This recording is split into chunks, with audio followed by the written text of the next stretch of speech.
Well, Marta, these bulbous plants, they're so slow to propagate, no matter what, from seed to offsets, but, you've produced, well, actually, you found a way of producing them in a much shorter time. So let's start with first, before we get into that, talking about these wonderful flowers that I'm smelling. So tell me about these. Well, these are some of the flowers that are currently in bloom at Culpeper Garden, and some of them are actually unique to Charles Culpeper, which is the snow gem, which is the one right over there with the little red face. And we've identified that as one of his originals. So that's is actually over 80 years old. And we are looking to replicate that within the garden, because it's not available anywhere as far as we know. Oh, this is beautiful, absolutely beautiful. Well, traditionally, there's very slow methods to propagate plants, and that's usually by seed. Can you show us where those seeds are in a daffodil? Well, you'll find it in this little pod, and if we just cut it right open, you can see the seeds starting to form? The seeds starting to form, so there they are. But that's kind of the hard way. Yes, that is kind of the hard way. So there are other ways to go.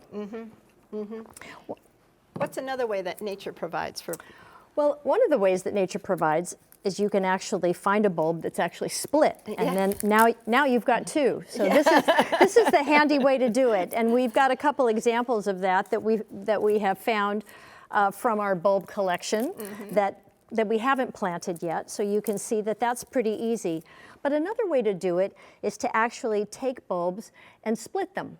And then there's a whole process that we'll go through that we can show, and you can actually create multiple bulbs from one. Oh, that sounds so great and so easy. So what's our first step? Well, I'm going to snip the top up here, and then you can peel the layers off so that it's almost like garlic, but you don't have to. And here's your basil plate, and that's really the key. You want to make sure when you divide it, and I'm just going to cut it top to bottom here, that you have part of that basil plate, so that you're sure. Right here. Exactly. Okay. And how much can we divide this basil plate up? Well, we're going to do it in quarters, because that's what we think is good. You could actually do it more, but to ensure success, I prefer a heartier cut. So this is what you're left with, is these pieces, and you've got part of the basil plate here, and then the interior of the bulb. You can see the blossom that's in that bulb, and all those scales are what becomes the leaves, which is why it's so important to allow your daffodil bulbs and all your other bulbs to die back into the bulb. Don't braid them, don't cut them. I know, we've talked about that, Peggy. Yes, we have. I'm waiting for them to get yellow and droop, but it's painful, I have to say. It's so painful, I know, but you've got to allow all of that energy to go back into that bulb, so next year they'll just be equally as beautiful. Yes, and fertilize. Yes. So we're going to fertilize this year too. Excellent, excellent. So now we move on. Okay. What do we do now with these? Well, normally what you would do is put them in a fungicide, which we have done here, and they need to be in about 12 to 15 minutes, would you say? Yes. And that just ensures their strength, gets any of the garden cooties out. Yes. What would you, that would be my technical term, but you're the gardener. So what it does is the fungicide inhibits the growth of fungus and disease. That's why it's your show, Peggy, and not mine. Okay, and we're going to take these out, and then we're going to actually put them in about halfway, so their little noses are up. Okay. And kind of let them drain a bit.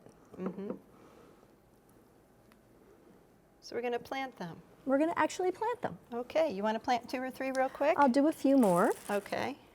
And we'll get them going. And I notice you're putting them halfway down, and I also noticed that we're using vermiculite. We're not using a peat moss-based potting mix. And goodness, no. No, we want to preserve our peat moss bogs up in the hinterlands, and so we are trying our best to avoid using soilless mixes or any of our potting mixes that contain peat moss. Vermiculite's a good substitute, perlite's a good substitute, even coconut coir is a good substitute. All of these are excellent for propagating and growing plants in. So there we go. All righty. So we've got them in our pot. And then we've got it pretty easy. I'm going to make a lot of noise here. But what we've got is we've put them on a piece of cardboard, and we are going to make a little greenhouse for them, right? Right. But I have learned that it's a lot easier to take barbecue stakes and put them here so that when we put the bag up and around, it stays supported above our plants and it will not fall onto them and rot. So we want to take it, the bag, crunch it up, and I'm sorry for the noise, and we want to twist tie it. Can you help me here, ma'am? Of course. Yeah, thank you. So we want to create a little greenhouse.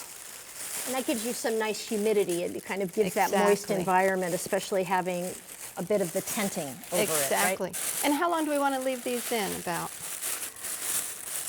What would you say? 13 weeks, something like that? I would check them at 10 weeks very carefully. Okay. I'd put them in a nice warm place and keep them where there's some light and just keep checking on them because we already moistened that vermiculite. So Mother Nature will do its thing. The sun will come in and create a nice little ecosystem in there.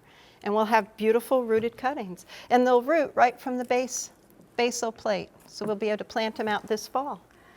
It just seems so easy. Yes, it is. If you know how. If you know how. But it is fantastic, especially with some of the flowers that we have that are not available anymore. Yes, exactly. And Marta, this is a great demonstration. It's something that everybody can do at home if they have their favorite daffodil or even their other types of bulbs, tulips, hyacinths. You can use all of these, and this method will work just fine. So thank you for Fantastic. showing us. Thank you.